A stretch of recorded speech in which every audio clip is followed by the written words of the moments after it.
Welcome to the DPost Sports Chat. I'm Drew Rubenstein here again with Ed Owens. It's been a while, but signing day has come and gone for West Virginia's football team, and it seemed like bigger picture-wise, things went pretty well for Dana Holgorsen and his program. It seems like they signed everybody, just about everybody that they anticipated, and got a couple surprises.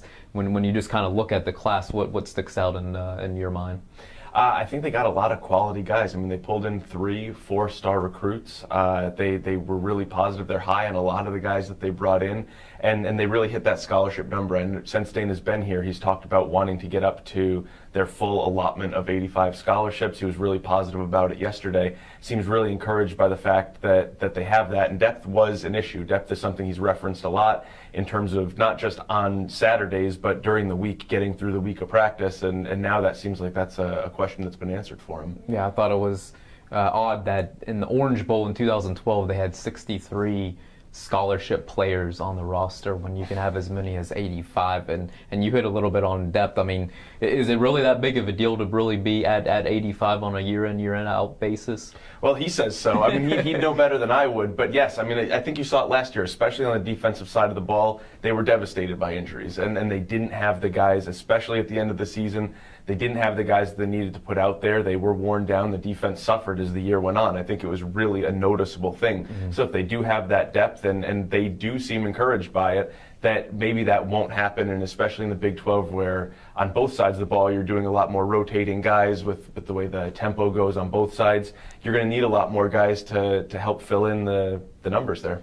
You referenced the 4-star recruits, which everybody will kind of look at and dwell upon a little bit more. You had Drayvon Henry, a cornerback, Dante Thomas-Williams, one of the surprises, a running back, and then William Crest, the quarterback. And just kind of given West Virginia's season last year, it seems like he's the headliner of this class. And you were in Baltimore, got to spend time with William and his family the night before signing day and on signing day. First impressions, what did you what was your feel, what was your take of William? Humble. I was actually really impressed. He seems like he has a good head on his shoulders. A lot of guys coming out of high school, they have 4 stars and kind of anointed as the next starting quarterback at a major university. Like, people are kind of tabbing Crest to be here. You think it might get to their heads. He was pretty laid back, didn't really buy into the hype of anything, and the one thing he kept saying was, I haven't accomplished anything yet. Yeah, sure, I'm coming, and yes, I'm coming to compete. I'd like to get that starting job, but he is very aware of how much work he still has to do before he's even in that conversation. You mentioned the starting job. Paul Millard's back, Clint Trickett is back. Clint's trying to deal with an injury. Paul's playing with the baseball team, practicing. There's still some uncertainty there, but Dana said that he's not going to miss any time with football. Mm-hmm. They bring in Skylar Howard, another signee that was introduced formally on Wednesday, but he enrolled in January. And then you have William Crest, who's coming in over the summer. Given his competition, now Dana said on Wednesday that he was going to give Crest every opportunity to come in and see what he can do. But is it realistic to really expect William to be able to come in and compete and ultimately maybe win the starting job? It's really going to be on Crest and how quickly he can develop, how quick he can pick up the terminology, pick up the system.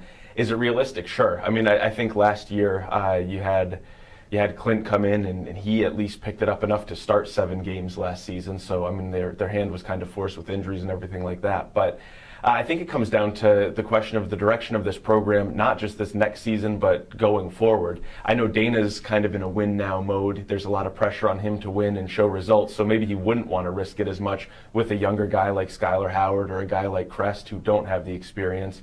And maybe that might tilt the odds a little bit more in Millard's favor, Clint Trickett's favor, but I think if you're looking going forward multiple years, it would probably be in their best interest to get one of the young guys in there, trial by fire, throw him in, see how he does, and give him, like you said, every chance that he could have to succeed in this offense. So it should be another interesting offseason. And last one for you, looking on the defensive side, they seem to really beef up the secondary, and Dana in his Wednesday press conference actually said he thinks with the guys that they brought in, this could turn out to be one of the better secondaries in the country. He didn't even say Big 12, but what did they do in the secondary here, and should that give WVU fans something to be excited about? Yeah, Drayvon Henry, you mentioned him earlier. Yeah. Obviously, 4-star recruit, cornerback. They're really high on him and really excited to see what he can do. Daewon Funderburk, they're bringing him in as a safety.